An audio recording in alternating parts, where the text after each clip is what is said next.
और चलिए इसी मुद्दे पर करते हैं चर्चा करने के लिए हमारे साथ मेहमानों का एक खास पैनल जुड़ा हुआ है जिनसे मैं आपका परिचय करा देती हूँ। रत्नेश मिश्रा जी हमारे साथ जुड़े हुए हैं, नेता हैं भारतीय जनता पार्टी से।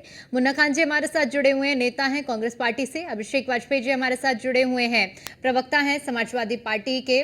और सबसे पहले चर्चा की शुरुआत करते हैं रत्नेश जी आपके साथ, चूंकि जो नतीजे थे आज सभी के बीच में चर्चा का बहुत बड़ा विषय बना हुआ है।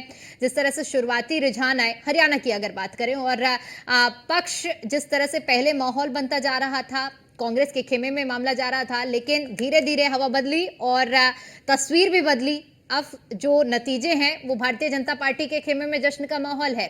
सबसे बड़ी बात यह है कि सीएम योगी आदित्यनाथ की जो रैलियों का आंकड़ा जिस तरह से हम निकाल पा रहे हैं, जहां जहां उनकी रैलियां हुई हैं वहां बड़ा असर देखने को मिला है और वहां ज्यादा से ज्यादा प्रत्याशियों की जीत हुई है। किस तरह से देख रहे हैं इसे? दीपिका जी आपको और साथी पैनल को, देश की जनता को मेरी तरफ से जय श्री राम। दीपिका जी देखिए, एक चीज बड़ी स्पष्ट है कि भारतीय जनता पार्टी की जीत विकासवादी राजनीति की जीत है और हरियाणा की जनता ने जिस तरह से कांग्रेस के प्रोपोगेंडा को एक्सपोज किया और उसको नकारा है, चाहे वो पहलवानों को लेकर इनका प्रोपोगेंडा रहा हो, चाहे वो किसानों को लेकर इनका प्रोपोगेंडा रहा हो, चाहे वो जवानों को लेकर इनका प्रोपोगेंडा रहा हो, इनके प्रोपोगेंडा को ध्वस्त कर दिया है हरियाणा की जनता ने। और इसी के साथ हरियाणा की जनता ने एक मैसेज और भी दिया है कांग्रेस पार्टी को कि जो आप केवल नरेंद्र मोदी जी और कांग्रेस पार्टी, जो नरेंद्र मोदी जी और भारतीय जनता पार्टी का केवल आलोचना करती है, आत्म क्या कहते हैं मूल्यांकन नहीं करती, वो भी समय आ गया। क्योंकि अब कांग्रेस के जो नेता हरदम अपनी AK-47 तान के मोदी जी की तरफ बैठे रहते हैं, उनको अब उस AK-47 का मुंह घुमा देना चाहिए राहुल गांधी जी की तरफ और उनसे पूछना चाहिए कि आप बताइए कि आपके नेतृत्व में हम 3 लोकसभा चुनाव कैसे हार गए और हरियाणा जैसा प्रदेश जहां ये आपको जीता हुआ मान रहे थे हार गए, छत्तीसगढ़ में खुद को जीता हुआ मान रहे थे हार गए, मध्य प्रदेश में खुद को जीता हुआ मान रहे थे हार गए। तो ये स्थिति अब आत्म मूल्यांकन की है कांग्रेस के लिए।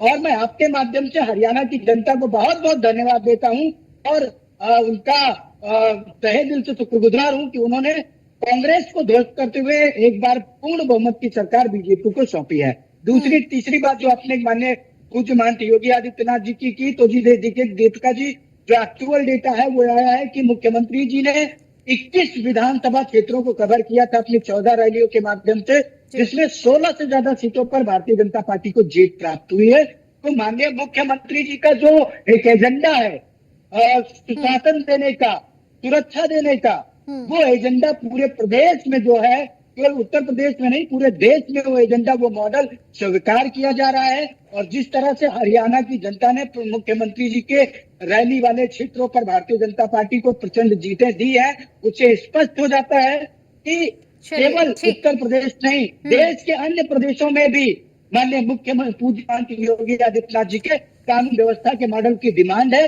और स्वीकार्यता है। ठीक है मुन्ना जी, चूंकि सुबह भी आप मेरे साथ चर्चा में जुड़े हुए थे जब शुरुआती रुझान आ रहे थे, लेकिन आपने कहा था कि तस्वीर बदल सकती है और जो बीजेपी की बढ़त बन रही थी उस पर भी आपने कहा था, लेकिन अब जो तस्वीर है वो इतर ही जाती हुई नजर आ रही है। बहुत खुश करने वाले नतीजे नहीं है कांग्रेस के लिहाज से। देखिए दीपिका, कहीं लोकतंत्र में हमें स्वीकार करना होगा, जनता जनार्दन का जो निर्णय है वो हमें स्वीकार करना चाहिए। जनता जनार्दन है। दूसरी बात मैं कह रहा हूँ, बार बार योगी आदित्यनाथ की बात हो रही है, तो मैं समझता हूँ योगी आदित्यनाथ का कोई फैक्टर नहीं रहा हरियाणा में, न कोई फैक्टर था और खामखा RSS द्वारा इसे परोसा जा रहा है। आप समझिए, थोड़ी सी मैं पीछे ले जाना चाहूंगा। जब भारतीय जनता पार्टी की सरकार केंद्र में पहली बार बनी थी अटल बिहारी वाजपेयी जी के शासनकाल में, तो अटल बिहारी वाजपेयी पे RSS ने दाव लगाया, उसके चेहरे थोड़े से धूमिल हुए, दोबारा से उन्होंने आडवाणी पे दाव लगाया। अब आडवाणी के थोड़े से चेहरे धूमिल होने लगे, लोगों में चाहत घटी, तो उन्होंने नरेंद्र मोदी को लाने का काम किया। अब नरेंद्र मोदी के चेहरे धूमिल हो रहे हैं, कई जगह कई राज्यों में उनकी हार है, तो अब कहीं ना कहीं RSS जो है अब योगी आदित्यनाथ को परोस रही है, लेकिन जनता स्वीकार नहीं करेगी। देखिए, शिक्षित जनता है हरियाणा की, वो कहीं शमशान, कब्रिस्तान, पाकिस्तान, इस किसी भी स्थान पे जाने वाली नहीं है। शिक्षित युवा है, वो रोजगार की तलाश कहीं ना कहीं है। हाँ, एक बात। दूसरी बात, ये तीसरी बार कैसे कांग्रेस की, ये भारतीय जनता पार्टी की सरकार बनी, ये सोच से परे। कहीं ना कहीं जो चुनाव आयोग के द्वारा 2 से 2.5 घंटे तक उनका डाटा रोका जाना, कहीं ना कहीं सार्वजनिक तौर पे देखिए उनका देखिए डाटा मुन्ना नहीं जी, आना, आपने कहा कहीं कि ना कहीं हरियाणा की कोई जनता ना बहुत शिक्षित है। आपने कहा कि हरियाणा की जनता बहुत शिक्षित है और ये मुद्दे हावी नहीं होते। चलिए ठीक है, एक पल के लिए आपकी बात मान लेते हैं। तो हरियाणा की ही जनता ने ये मैंडेट दिया है ना, कोई दूसरी जनता तो नहीं देने आई है ना ये मैंडेट। चुनाव जो मतदान किए हैं वो हरियाणा की जनता ने ही आज का जो नतीजा है वो तय किया है। दीपिका जी, मैं यही तो कह रहा हूँ कि किस तरीके से चुनाव को पलटा गया। जो 74 सीट पे हम सुबह 9-10 बजे तक लीड कर रहे थे, अचानक ऐसा क्या हो गया। सबसे बड़ी बात यह है, कहीं ना कहीं कोई किंतु परंतु। हमारे यहाँ एक प्रोफेसर थे, वो कहते थे बगैर कारण के टीटी नहीं लगते। तो आज कहीं ना कहीं कांग्रेस पार्टी सिर्फ बीजेपी से नहीं लड़ रही है, कांग्रेस पार्टी बीजेपी के 5 सिस्टम से लड़ रही है, मसल से, पावर से, पैसा से, मीडिया से, मशीन से। तो हमारी लड़ाई 6 से है। पर ये जो किंतु पूरे परंतु तो फिर जम्मू कश्मीर के उसमें नतीजों में भी देखने को मिलता ना। अगर किंतु परंतु होता तो वो जम्मू कश्मीर में भी देखने को मिलता। वहां तो स्थिति दूसरी है। चोर कभी सारा माल साफ नहीं करता, कुछ ना चलिए कुछ ठीक है, छोड़ कोई देता है बात नहीं। सारे अचानक के सारे लिए। तो किंतु ये परंतु तो अचानक आप भी ढूंढ कर लाए हैं। ठीक है, अभिषेक जी से भी प्रतिक्रिया ले लेते हैं। अभिषेक जी क्या कहेंगे, आप भी किंतु परंतु वाली बात पर आएंगे या आपका भी मानना कुछ और है?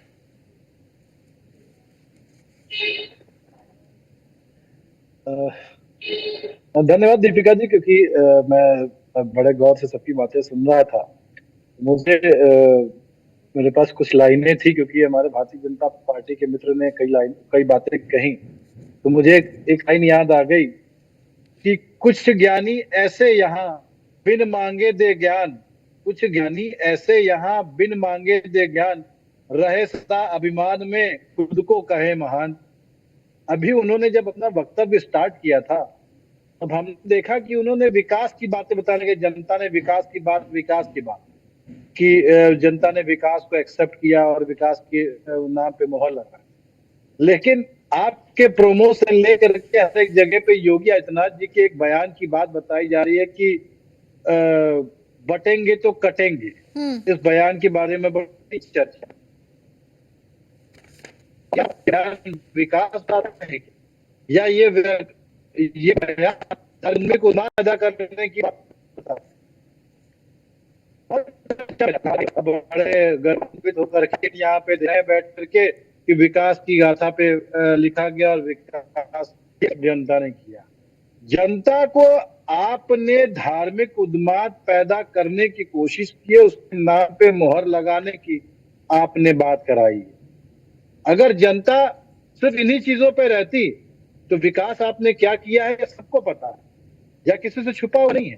तो मैं अपने मित्र से कहना चाहूंगा, भ्रम फैलाना बंद करें, इसका कोई मतलब नहीं।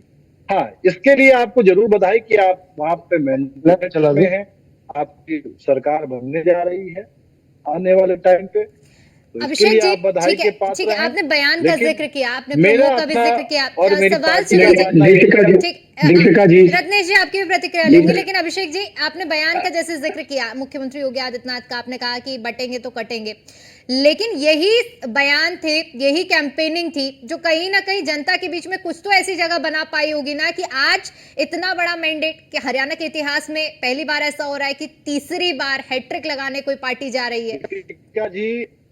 दीपिका जी आप वरिष्ठ पत्रकार एंकर हैं, आप सम्मानित हैं।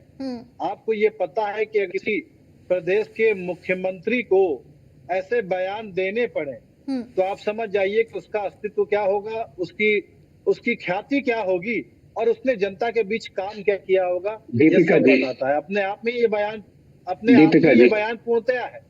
अगर विकास के काम किया होता तो आदरणीय अखिलेश चलिए ठीक है, प्रतिक्रिया ले लेते हैं। रत्नेश जी कुछ इस पर जवाब देना चाह रहे हैं। मैं जवाब दे दूं। करते 102 की बात ठीक है अभिषेक जी जवाब सुन लीजिए। रत्नेश जी कुछ इस पर प्रतिक्रिया देना चाह रहे हैं। जी रत्नेश जी।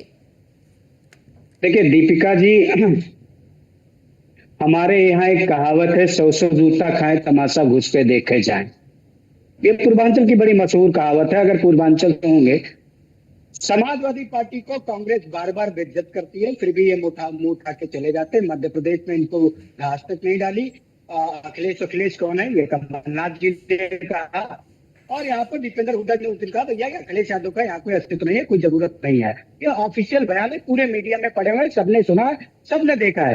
हाँ, ये अपने आप को सांत्वना दे सकते हैं कि अगर इनको 2-4 सीटें कांग्रेस ने दी होती तो शायद कुछ कर लेते, कुछ ऊपर नीचे कर लेते, लेकिन वो भी नहीं है। परिणाम बदल चुके हैं, परिणाम हमारे मुन्ना जी पक्ष बात में है। पूरी हो जाने दीजिए, फिर आपका भी नहीं, रुक करेंगे। दीपिका जी मेरा एक पॉइंट और, एक ठीक point है, और। आप रखिए अपनी बात। मुन्ना खान जी को नहीं, मुन्ना खान जी को मैं एक आंकड़ा और देना चाहता हूँ। वो आंकड़ा बड़ा, मतलब मेरे लिए बड़ा आश्चर्य वाला है। इनके युवराज, इनके राजकुमार राहुल गांधी जी की यात्रा जो है वो 12 विधानसभा क्षेत्रों से होकर गुजरी, जिसमें से 11 भारतीय जनता पार्टी जीते और कांग्रेस हार गई। 12 में से 11, मतलब भैया 95% का स्ट्राइक रेट हार का मैंने पहली बार किसी नेता का देखा है। ये उनसे सवाल नहीं पूछ रहे हैं कि राहुल गांधी जी आपने 12 विधानसभा क्षेत्रों को कवर किया अपनी यात्रा के माध्यम से, उसमें से 11 क्यों हार गए? वो क्या 11 विधानसभा क्षेत्रों ने राहुल गांधी को एक सिरे से नकार दिया? और तीसरी बात, ये लोकतंत्र है, यहाँ तो किस बयान का क्या महत्व है ये जनता निर्धारित करती है। और अगर लोकतंत्र में आप जनता की इच्छाओं का सम्मान नहीं करते, मुझे लगता है, मैं व्यक्तिगत तौर पे मानता हूं, ना उस पार्टी को राजनीति का राह पता है और न सरकार का सह ठीक पता है। मुन्ना जी इस पर कुछ प्रतिक्रिया देना चाह रहे थे। मुन्ना जी सरकार आप से अपनी बाहर बात पूरी देखती है। करिए, सुन लीजिए। अब रत्नेश जी इस पर जवाब सुन लीजिए। जनता की भावना का सम्मान करना चाहिए। ठीक है रत्नेश जी, सब बराबर समय है, क्योंकि अभिषेक जी भी कुछ प्रतिक्रिया देना चाह रहे हैं, लेकिन पहले मुन्ना जी का जवाब सुन लेते हैं। शांत हो जाइए, शांत हो जाइए। ठीक है रत्नेश जी, जवाब सुन लीजिए। कुमार पे क्या बोलेंगे? 12 में से 11 हार गए मुन्ना खान जी, राहुल गांधी वाले क्षेत्र।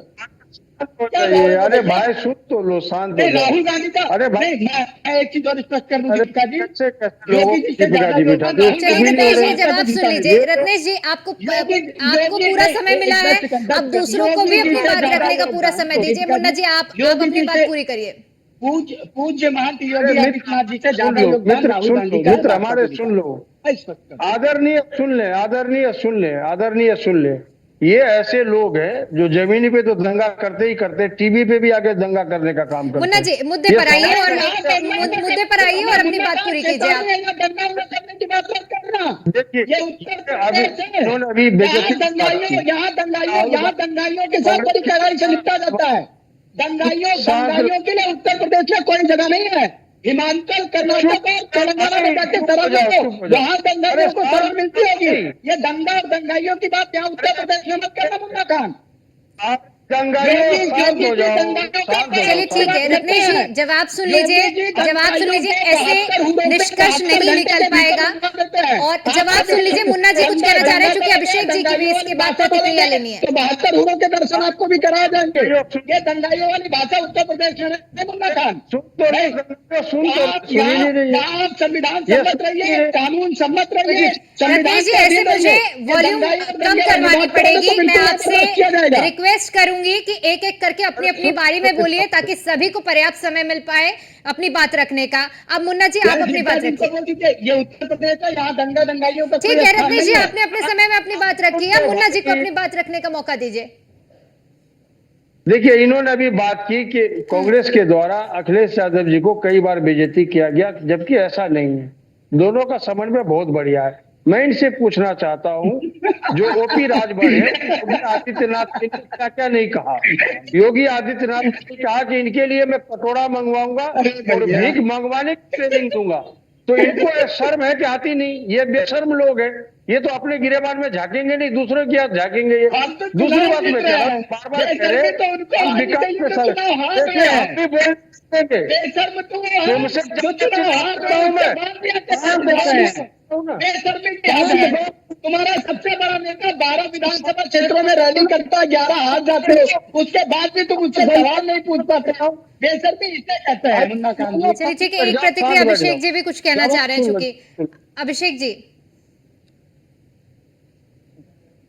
दीपिका जी, क्योंकि भारतीय जनता पार्टी के मित्र का मुझे लगता है बीपी हाई हो गया होगा, तो उनके लिए एक लाइन है मेरे पास, मेरे ही सेगमेंट में है।